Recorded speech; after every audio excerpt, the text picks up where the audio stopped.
Okay. Good morning, students. Yesterday we studied what is program, what is programming language, levels of programming language, and structure, as well as object-oriented programming language. Yes, students. Today we are going to discuss what is toolchain. Okay. Before start the session, please all of you mute yourself and turn off your camera. So first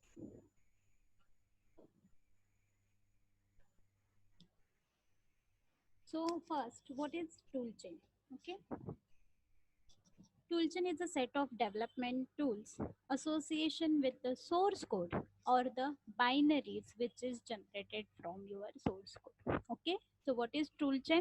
Toolchain is nothing but the association with the source code or the binaries, that is nothing but the object code which is generated from your compiler, so that binary is from the source code. So it is association between source code or the binary is generated from your source code. Okay, so toolchain is associated with lots of operation such as compilation, preparing libraries, running, reading a binary file, debugging.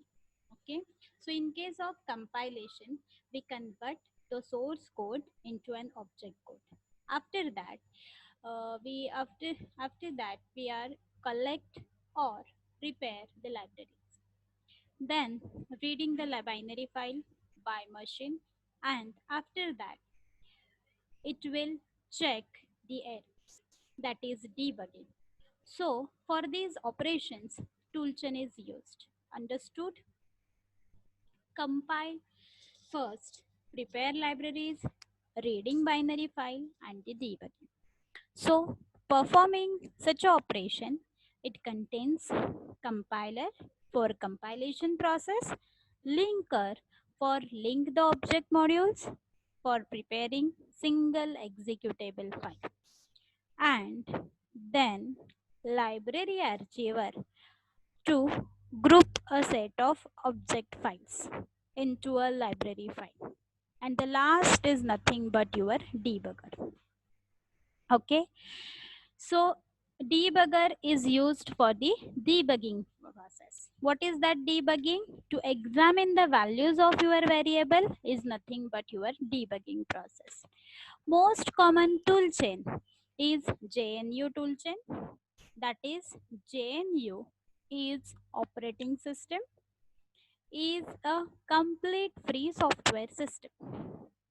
It upward compatible with Linux. It stands for JNU, not Unix. Okay. So the toolchain is used whether running with the Linux. Next, we are moving towards the cross-platform toolchain. Okay. In PC development, the machine and the target are the same platform. Okay. So whenever we are considering the same platform, in that situation your machine and the target code are on the same platform only, like your C program which is executed on your Linux operating system whenever we are run that program. Okay, and in embedded system, the toolchain runs on host platform which is different from the target platform that will run the binary. Okay, in such a case, use the cross platform. Means what? We are hosting on the host and the target are run on the different platform, that is nothing but your cross platform. Next, for example, nowadays we are using x86 in our machine. Exist, okay, already exist in our machine. If you check program files, then there is program files and x86 program files. Yes, so what is that? It includes several preprocessor, or we can consider the several processor, that is 80186, 80286, 80386, and 80486. So it is successors to Intel 808. Most development IDEs, such as Eclipse, can be configured with the different toolchain depending on the used target. Okay, that means Eclipse can use Eclipse can used on Linux also or Windows also. Okay, so whenever we are considering the Java program which is executed on your Eclipse on Windows operating system also, and we can execute that code on Linux operating system also. So both Windows and Linux are the can we consider as a Eclipse as a cross platform toolchain. Why? Because in toolchain we are execute compile our code, convert into your object file, and that object file linked to linker, and it will generate some executable file. So that is the example of your cross platform. Okay, so Eclipse can be used a best example for your class cross platform. Okay, so next we are moving towards the toolchain components. Okay, the first tool is nothing but your GCC. That GCC is used for the compiling C program, as well as it is used to compile the C++ file. But for the basic file, it will allow for the C++ file to execute. For the proper object oriented file, it needs the G++ compiler is there. So what is GCC? GCC is the compiler which is used to convert to execute your or compile your C or C++ file. Next is nothing but LD. What is that LD? LD is nothing but your link object files. Okay, so why we are using LD? For linking the object file into an single executable file. So that LD is called internally by your GCC. Next is nothing but your AR. It is used to archive the multiple objects into a static library. Okay, so next tool is nothing but your Make. Make is used to read the Make file to manage the building process. Okay, and the next tool is Read ELF, is used to read the contents of your executable file. Okay, why we are using Read ELF? To read the contents of your executable file. That executable file is generated by your linker. Okay, so reading that contents, we are using Read ELF tool. Next is nothing but your obj dump. It read the internal and ELF file, you including assembly code. Okay, why we are using obj dump? That is obj dump, which is include or reads the internals of your ELF file, that is including some assembly code. Next is nothing but your nm tool. That nm tool is used to read the symbols inside an object file or an your executable file. So for reading the symbols of your executable file and your object file, there is one tool is there, that the name of that tool is nothing but your nm. Next, strings used to read the text. Okay, strings inside a binary files. Next is nothing but your strip. That strip is used to strip the binary file from some optional sections. Okay, and the next tool is nothing but add r, that is address to line. It converts an address in binary to a source file name and the line number. Okay, so the next is nothing but tool is nothing but your size. What is that size tool? It is used for display the ELE file section sizes and your total size. And the last tool is GDB, that is nothing but your debugger. Why we are using debugger? So debugger is used to debug the code. Okay, so these all are the above tools, or we can say that components of your toolchain. Understood, students? Please. Okay, Next, we are switching towards the JNU compiler, that is GCC. So whenever we are going to convert C code source file into an executable file, there are the four stages. Which are those four stages? That is nothing but your first is nothing but your pre-processing. In that pre-processing, the first one is hash is nothing but your preprocessor that we are using into your C program to include the header file. So what is the process? Pre-processing. In that, we are input will be converted into some output, and that output can used as an input for the another program. Okay, so that is the first stage of your JNU compiler, that is GCC, pre-processing. Next is nothing but your compilation. In that compilation process, we convert the source code into your assembly code. And the third is nothing but your assembly. In that assembly, we are convert the assembly code into your object code. Okay. So, and the last stage of your GCC compiler is your linking. So that linking is used to combine the object modules into an single executable file. So we are linking the object files to an single executable file. Okay, these are the four stages of conversion of source file into an single executable file. Which are them? First is pre-processing, second is compilation, third one is assembly, and fourth one is nothing but your linking. Okay, now we will switching towards the compilation process. For that, we are discuss some diagram.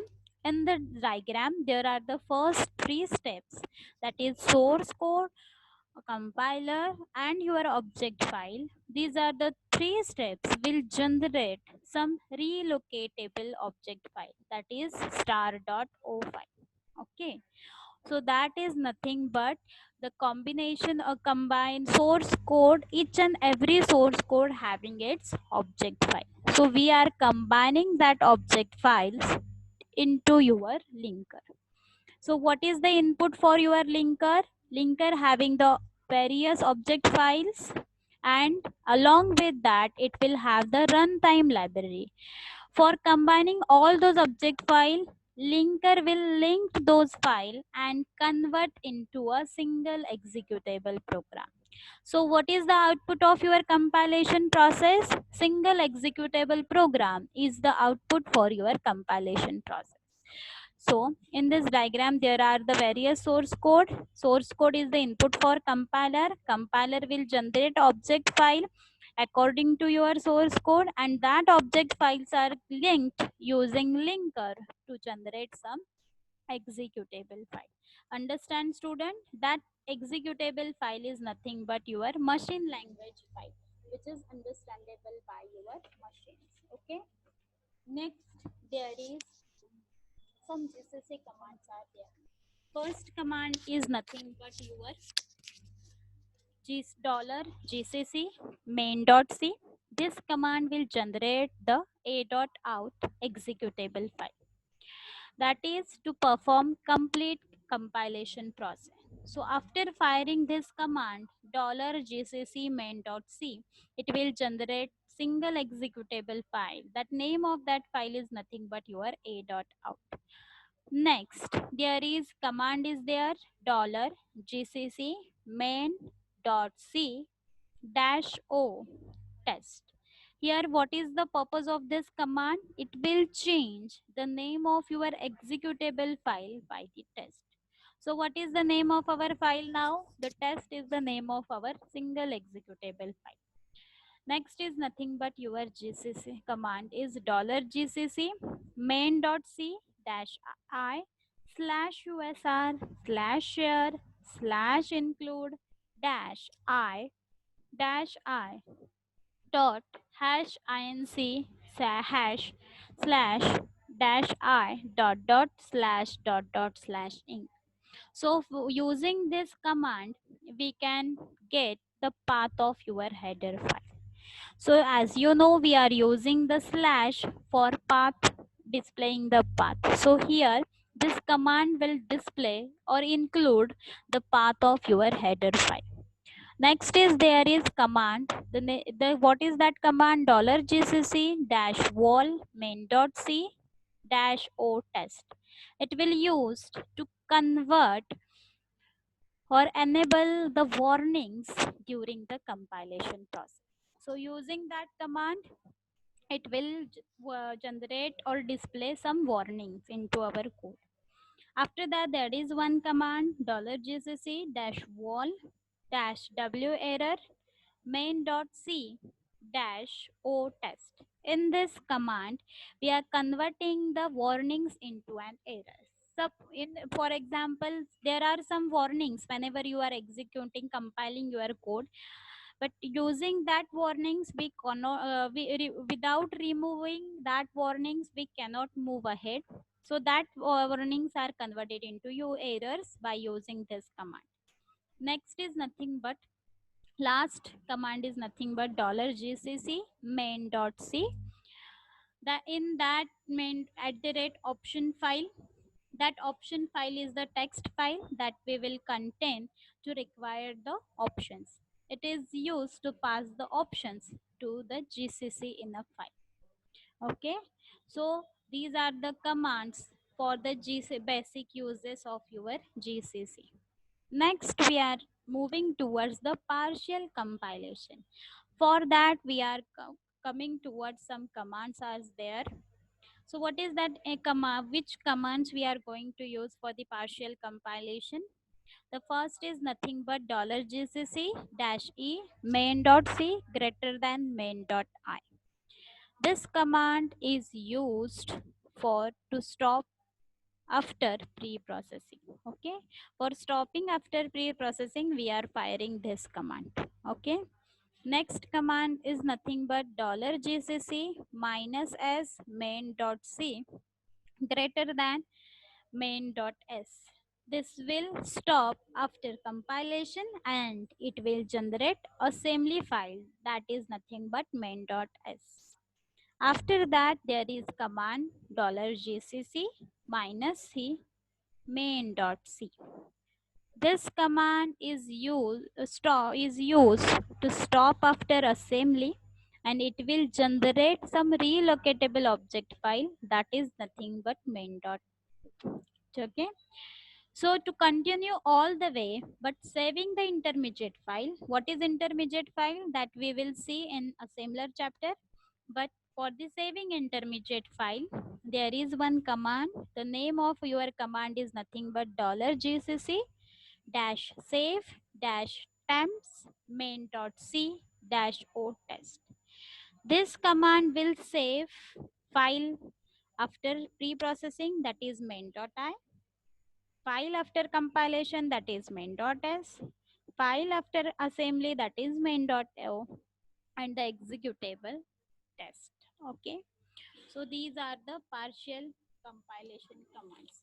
Next, we are moving towards the object file.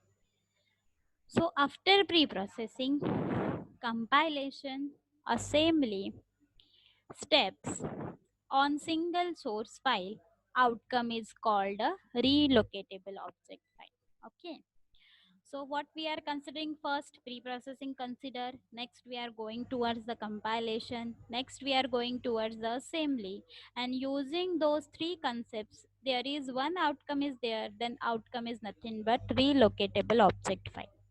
Here a binary code of the program ELE files contain other info such as symbol table. That symbol table contains symbol along with the addresses. That again symbol table is the concept of your assembler. We will see symbol table later.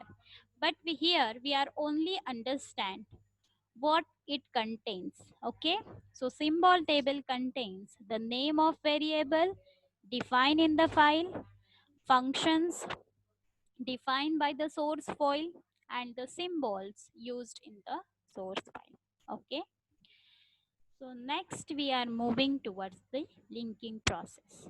After generating object file, we have to link multiple object file to generate single executable file through the linking process. How we are combining multiple object files? Using symbol table, we combine multiple object files. Again, symbol table useful for when running the debugger. What is the use of debugger? To examine the values of your variables. Let's see the linking process through diagram. There are the two object files. First one is foo.o and next one is bar.o.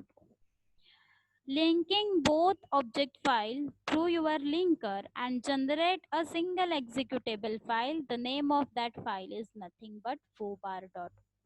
Okay, so what is includes in this diagram? There are the two object files. Link that of both object file using linker, and there is one output is nothing but your foobar.o. That is your executable file. All three file contains same data, that is symbol table, data section, and your code session. So that is nothing but your linking process. Okay. Next, we are moving towards the C program. In that C program, what we are considering, we are including the header file. Next, there are the four integer variables. First one is g dash var1. Next, g dash var2 having the value is equals to 5. Next, we are considering g dash var3, and last variable is nothing but your g dash var4, that having the value is nothing but 6. So these are the global variables, and that global variables, two variables having the value and two variables are only we are declaring here. And next one is nothing but your character type variable. The name of that variable is nothing but g string. Value of that variable is global variable. After declaring variables, there is one function, that is myAdder function.